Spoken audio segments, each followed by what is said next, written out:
Good morning students. मैं ममता सिंह, आप लोग की हिंदी टीचर, और आज हम लोग पढ़ेंगे हिंदी व्याकरण कक्षा 8 का चैप्टर 6 पढ़ेंगे संधि।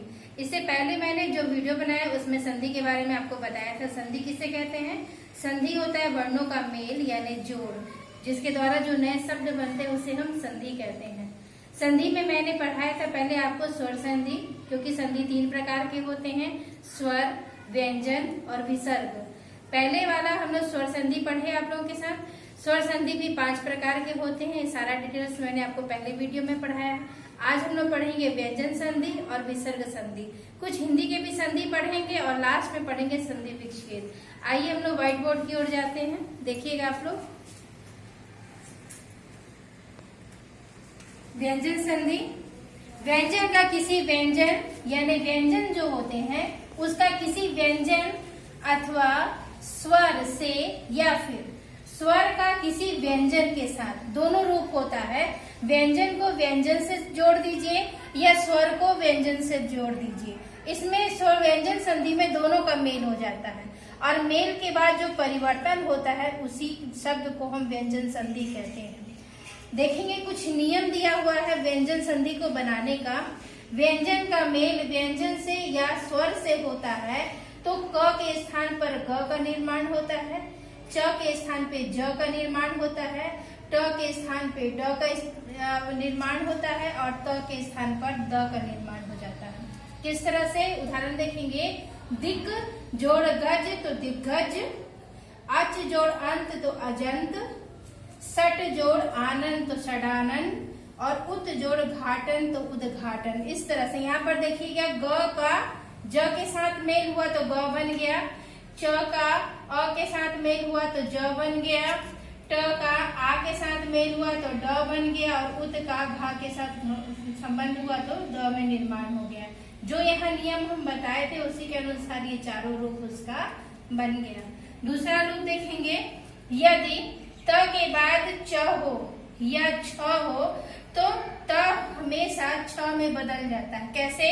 सत के बाद यहाँ पे देखिए च है, ये च जो है वो च में निर्माण हो गया। देखिए स और च, ये त हमेशा यहाँ से हट जाएगा और च का निर्माण करेगा। जैसे सत जोड़ चरित्र तो सच्चरित्र, उत जोड़ चारण तो उच्चारण इत्यादि। यदि त के बाद अगर ल हो तो फिर से ये त हट जाता है और ल का ही निर्माण करता है। जैसे उत जोड़ ज्वल तो उज्ज्वल और तत् जोड़ लीन तो तल्लीन इत्यादि। यदि म हो, पहले शब्द के अंतिम वर्ण में म हो तो उसका मेल जब य के साथ, र के साथ, ल के साथ, ब के साथ, तलाबे स, मूर्धन्य स और ह के साथ होने पर म जो है वो अनुस्वार यानी बिंदु के रूप में प्रयोग किया जाता है। देखिए उदाहरण यहाँ पे दिया हुआ है। सम जोड़ यम यानी संयम, सम जोड़ रक्षक यानी संरक्षक और सम जोड़ पन यानी संपन्न और सम जोड़ हिता यानी संहिता। है विसर्ग संधि। विसर्ग संधि किसे कहते हैं? विसर्ग को हम हलंत में इस तरह से भी प्रयोग किया जाता है बिंदु के रूप में। विसर्ग का जब किसी स्वर के साथ या व्यंजन के साथ मेल होता है तो जो परिवर्तन होता है उसे हम विसर्ग संधि कहते हैं। देखेंगे किस तरह से, आप ध्यान दीजिएगा। विसर्ग है ओ, ये ओ का निर्माण होगा। जैसे ये विसर्ग है, ये जो है बिंदु ये विसर्ग है। जैसे विसर्ग में मनः जोड़ अनुकूल तो बन गया मनोनुकूल, मनः जोड़ बल तो मनोबल। ये जो है अनुस्वार जो है ओ का निर्माण यहाँ पर किया और अनुस्वार हट गया।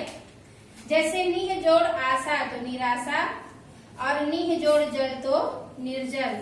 विसर्ग श का निर्माण देखेंगे तलाबे स का। निह जोड़ छल तो निश्चल, यहाँ पर बन गया तलाबे स और दुह जोड़ मन तो दुश्मन। विसर्ग स का निर्माण देखेंगे दंते स का।